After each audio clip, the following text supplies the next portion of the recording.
competition of any business in the township. Funa ukuthi understand about Maxi Lifestyle. When my vision, when I built the lifestyle, I was building for corporate, government corporate. I know abantu bahambe baphelelwe imali. Kuhambe ngifuna mina kuthiwe kufika corporate la khipha 160 abantu abawu 600 yakhipha u300,000 a week yaqeda.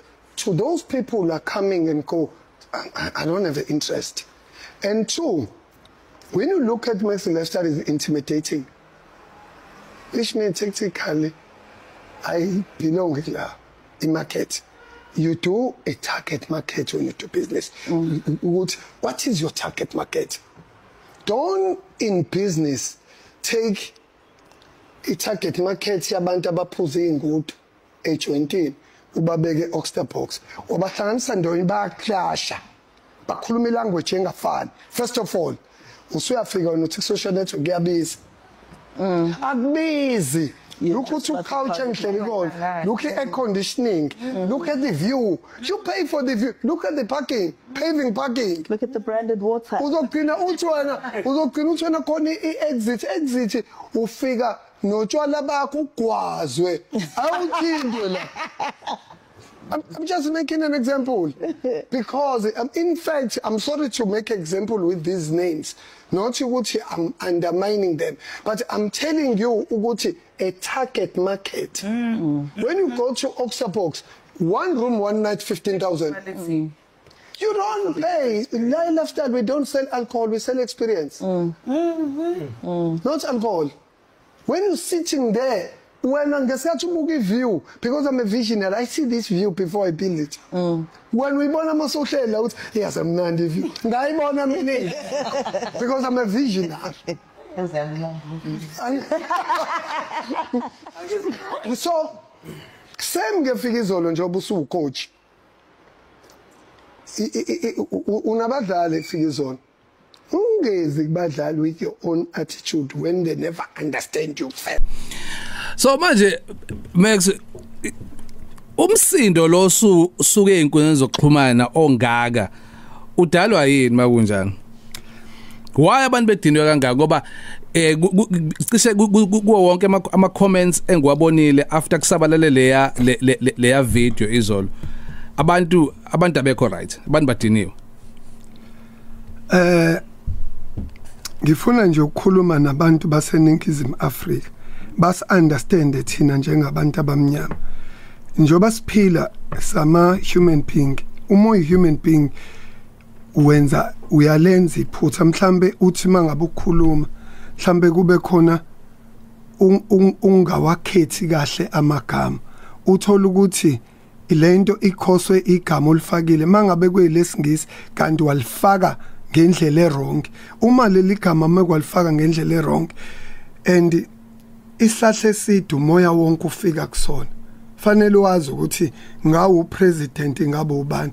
Akufanele wena wenze mistake bazobuza ukuthi uxolisa kanjani ube umdala. Akufanele wena wenze iphutha kodwa ngisho ubaba wami ongizalayo still usawenza amaphutha. Siphila sabantu siphila ngawo ama mistakes esiwenzayo. Ngicabanga ukuthi ke kwasuka nge misunderstanding some other people abantu basebehlukana phakathi ngoba I don't think ukuthi lo msindo ukubona bonke abantu abanye bayakwazi ukuyipheka babone ukuthi ubuthini. Sometimes kwesinye isikhathi asibona abantu abakhulele esingisini akulona ulimi lethu. Kwesikhathi mesilifaka leli gama silifake silidrop esinganaki ubone usulifakile ukuthi leli gama engilifakile li wrong bengafanele ngilifake. Kube sekuthi labantu ke abazisingisi kangconywana kunabanye babe sebethatha lokho bese bakhona ke nalabantu abangave befuna ukuzokhuluma ngoba baka babe sebefuna ukukhuluma ngoba befuna nje ukubhidliza mangabe ngemistakes osukuyenzile. Lezi zinto lezi niyibona wonke umuntu osezingeni eliphezulu nosebenze kanzima especially abantu abamnyama ngoba ukuphumelela komuntu omnyama fanele attribulishe ukusebenza kanzima akukho lula ukufika la usuku khona kodwa kulula ukuthi ebantwini abamnyama meke kwenzeka iphutha bangene baqede nje ngiyafisa ukuthi engathi mhlambe nabelungu bangaqedwa njengathi ngaphezulu kwamaphutha abawenzayo.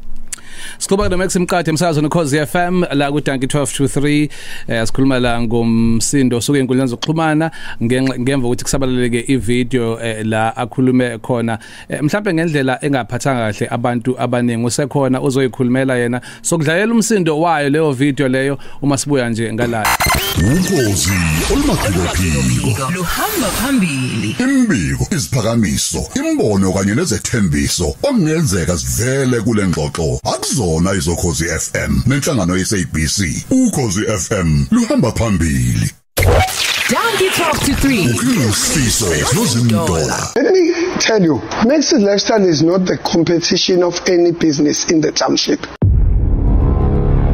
Funa ukuthi understand about Max's Lifestyle. My vision when I built the lifestyle, I was building for corporate, government corporate. I know abantu bambe baphelelwe imali. Kuhambe kabe ngifuna mina kuthiwe kufika icorporate la khipha 160 abantu abawu 600 yakhipha u300,000 a week yaqeda.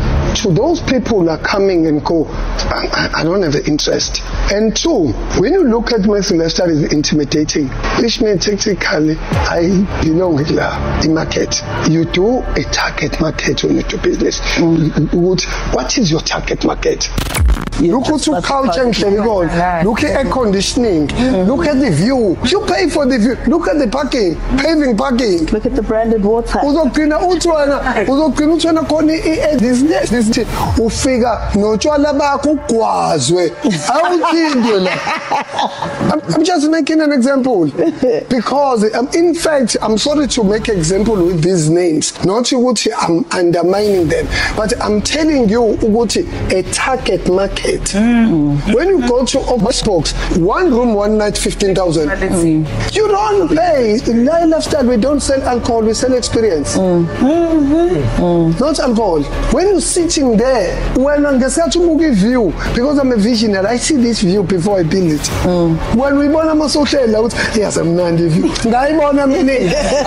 Because I'm a visionary. Dankie 1223 usifiso nozindola. Sikhuluma no Max Mkade emsakazweni Khosi FM namhlanje kule sinamini Razo le clip le iyona sisukhuluma kakhulu indlela abantu abaningi abayizwe ngayo bayithathe ngokuthi ngathi wena uthi unendaba kuphela nama corporate bookings kodwa ayi labantu abafika qwaqwa bezodla inyama bese bayahamba mhlambe ngamazwi akho sesichaza nje ngomageba ukuchaza ukuthini la mhlambe ukuthi abantu bazo understand kahle ithuba lakho lelo ukuthi mhlambe uphinde uyichaze lento kade uyisho kuleya video ngamazwi osuwacabangisisile.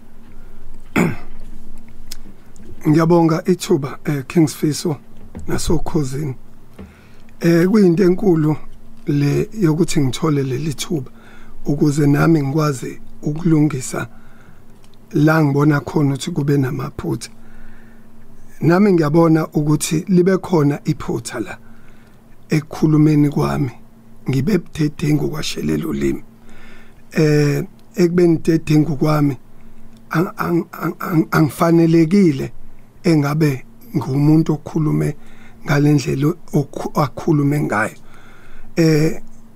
ngibe sengicabanga ukuthi ne podcast kube khona indima edlalile ngokuthi ikwazi ukuchecka mhlambe nami ngibone before ingene emoyeni so mhlambe lama mistakes kubalekile ukuthi into uyilalele before ingene emoyeni ngoba isuke iyophazamisa abantu angikwazi ukukhuluma amaningi mengilalele sengiyilalela engakwazi ukwasho ngaphandle kokuthi ngicela uxolo indlela engibeke ngayo namagama engikhulume ngayo angibanga nobusoka ekubeni ngicabanga ukuthi okokuqala kunesimo sami songabi soka nokubeka ngoba uma ngabe ubuka kahle kwi-history of 25 years iMaxi Lifestyle ngihleli ngipraise abantu baseMlazi okuqala kwenzeka iphutha elifana njengaleli engihope ngeke liphinde lenzeke before kodwa ke ngesikhathi ngisho angeke ngingasho ukuthi bengiqonda ukuthini ngoba kubalekile kodwa uxolo lona mase ngilalela ngiyabona ukuthi kushelela ulimi la kuphazamisekile amagama engiwabekile ngiwabekanga kahle in fact ngihlanganise la ivision yami enganginayo ngoba uma iqala ithi ngangine vision nako ke la itheme sengiyiqalile ukuthi ngangine vision ngase ngikhuluma careless angazi ngizothini ngakhuluma nganganaka sekuqhubeka inkulumo yokuthi nje manje le vision ngakhuluma engazuthi manje mhlambe kukhona abantu abangabalekile kanti empilweni mawuqala into ufuna ukukhula uhambe uye phambili ubone ngelinye ilanga kufika ama corporate imithetho wami iplan yami kwakukwenza ukuthi umlazi ohlonipheke that is why ngithi ngangine vision mengithi ngine vision in fact bonke abantu abasuke belapha i-lifestyle yabo bonke abantu eyabo bonke abantu kodwa abantu abasuke belapha vele futhi abantu basebenza kwi-corporate as now King's Feast usebenza kwi-corporate so ngangisho i-group mekukhulunywa nge-corporate ukuthi kuzofika ukhozi lifike nilabantu aba-100 lizobamba umcimbi walo khona nako ke la engachazekanga khona so ngase ne-wedding yami nendlela engibeke ngayo yangabekeka kahle ngangabikho nesoka lapho angibasoli laba abangazwisisi nalabo abazwisisayo ngiyacabanga ngoba bayangazi ukuthi angiyena umuntu ojwayele ukubukela abantu phansi nengingabahlonipha abantu ngoba ngikhulele eMlazi ngafunda eMlazi ngenza yonke into eMlazi so angikaze ngikwazi okuphezulu nokuphansi it's unfortunately sometimes muzwa ama comment athi umuntu ngalesikhathi edutshula kwakufanele afa you can't make a mistake ube sothi kwakufanele afa umuntu ngesikhathi edutshula mina ngikaNkulunkulu angiyena umuntu and angiyindawo ngiyohlezi ngiba khona so it's a something sensitive kuyakuthiwa umuntu mangabe enzile ubulima na ungabenzi ubulima if mina ngenza ubulima ungabi wena islimi uyabona into engishoyo ngoba nami mase ngihleli phansi sonke siyabona hayi ngiphetile la so it takes a courage and a real man uma wama akekho emhlabeni wayifundisa njalo wathi mntanami uzofunda ukuxolisa especially kumuntu wesifazane akukhona ukukhombisa ukuba igwala ukuxolisa umuntu wesifazane kodwa ukukhombisa ukuba insizwa I know ngicabanga ukuthi bazwile emqadi ngifuna siphinde sibuyele kule yabantu yabantu baseMlazi ngoba njobo usuchazile kaningana ibona kune lifestyle nje namhlanje ibona labo bantu angithi yabo kwaba khona isikhathi la izinto kade ishintsha khona sekuvulwa ezinye indawo sasebenza nawe lapho abantu abaseka kakhulu abantu baseMlazi mhlawumbe ukhona umlayezo ofuna ukubhekisa kubona kakhulu ngoba ngibona einkundleni zokuxhumana ibona abantu abakhala kakhulu lapho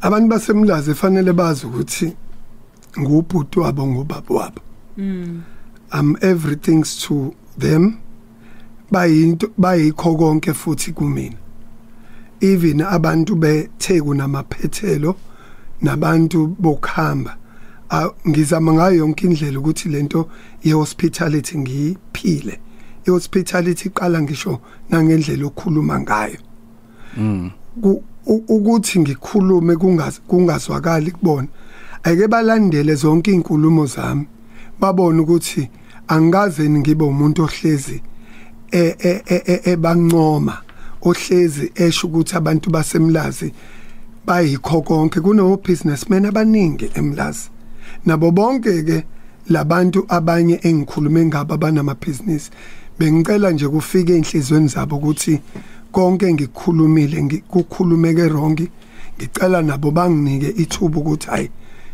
irazo yenu iyaxolisa ubhutweni uyaxolisa I'm a leader I'm not a follower ngiyilida moyilida fanele ukwazi ukuxolisa into engingayisho nje ebantwini basemlaze kubona kakhulu ngiyaxolisa nabantu ke futhi ngicela ukugcizelela laba abakhuluma ngento ye target market I target market into fanele siyazi ukuthi into efanele sifunde businessini ukuthi vele uma uqala ibusiness uba nayo I-target market even ukhozi line target market even all radio station ana I-target market ingakho ngithi indlela ekubekeke ngayo ekungabekekanga kahle